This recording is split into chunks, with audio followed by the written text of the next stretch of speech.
Hey, what's up guys? I've got a quick unboxing video for a couple of dinosaur toy items that I got here for less than $3 a piece at my grocery store. I just had to get them.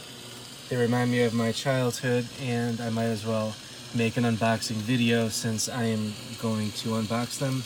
Anyway, so first I'll just show you this magnetic playset, and actually I'll show you my Mac. This is what it reminds me of, these Colorform playset toys from the 80s, and everything was like a static cling plastic or vinyl sticker. You could move the characters around, you could take the coat and hat off of the characters, for example. You could move the creatures and the keyboard and that glass of spilling milk.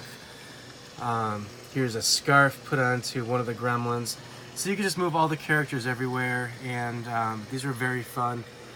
Okay, so opening this up, it's got a sleek plastic sleeve that it's in, and this is what reminds me of Apple products with their sleek packaging. So here it is with the plastic off. Yeah, it's still very cool. This is just a metal magnetic sheet, and the whole thing's falling. But this booklet here is a magnetic surface to put the magnets down onto, and this is just a metal sheet with magnet cutouts. Pretty cool. I will take these out now and see how they work and see how they look. Alright, let's try it out. And yeah, there it is. So they all actually have this outline, this white or off-white outline around each creature, so that kind of ruins the overall picture of it. Alright, here it is set up as much as possible, and actually it looks worse than I thought it would. The outlines around each dinosaur really kill the whole picture. But when I bought this for less than $3, I figured that if it really doesn't work out for a diorama, then it'll at least work out as cool magnets for my refrigerator. So, okay, so let's check out the actual dinosaur figures. And this includes a play mat, which is folded up at the bottom. Each side of this box is about an inch wide, a little over an inch, and then the whole box is a little over a foot tall. So it takes up very little space, but somehow there's a playmat folded into the bottom of it. And also this box is built to be a carrying case, which is kind of cool. Even though I had a lot of dinosaur figures as a kid, I never had any sort of container for them. I remember that I got some from the museum, and they came in like a plastic sandwich bag. Okay, so the top of the box had a strip of tape around it to keep it closed. So taking that off now, let's see what this looks like. Another thought I had is that the toys I had as a kid were like soft plastic. So if these are like hard plastic and they're not malleable, then they won't remind me of my childhood. But these are pretty cool looking. A lot of two-color paint jobs on a lot of these, and I've got one that's stuck in there. The Brontosaurus won't come out.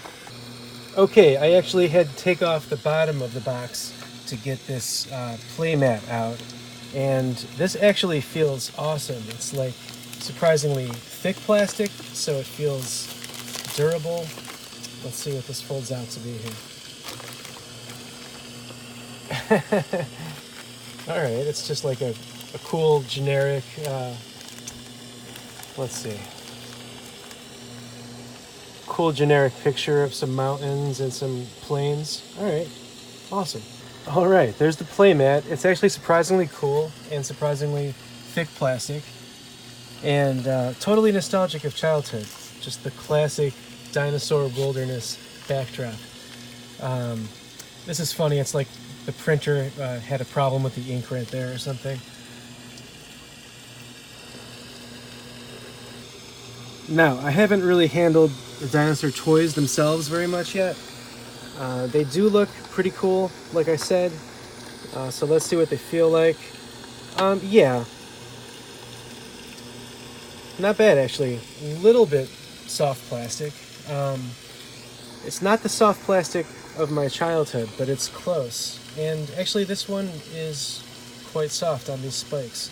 Maybe it just depends on how thin the part is on each figure. So yeah, pretty malleable actually. I didn't think so from the first one. Let's see. Yeah, it just doesn't have as many thick parts. Actually, yeah, these are very close to what I grew up with. I'm excited.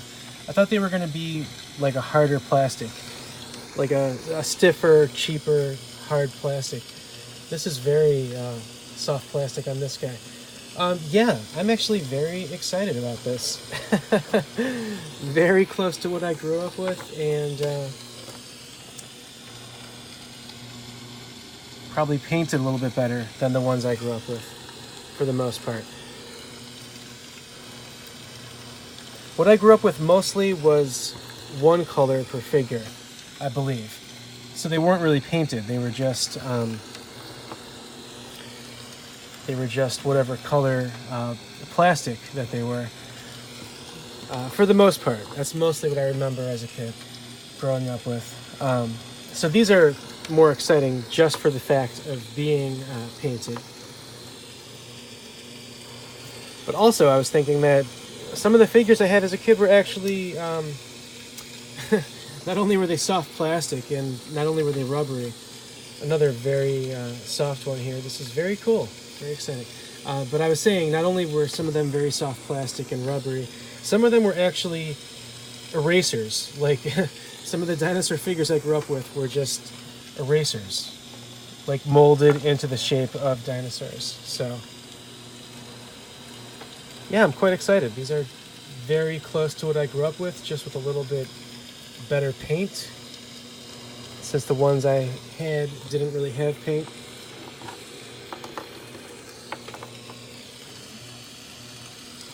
There's the water dinosaur right there. All right, there we have it. Less than $3. I've got a cool, thick plastic playmat and a whole bunch of dinosaurs that are soft and pliable, like the ones that I grew up with. Plus, these are painted more than the ones I grew up with, so that's very exciting.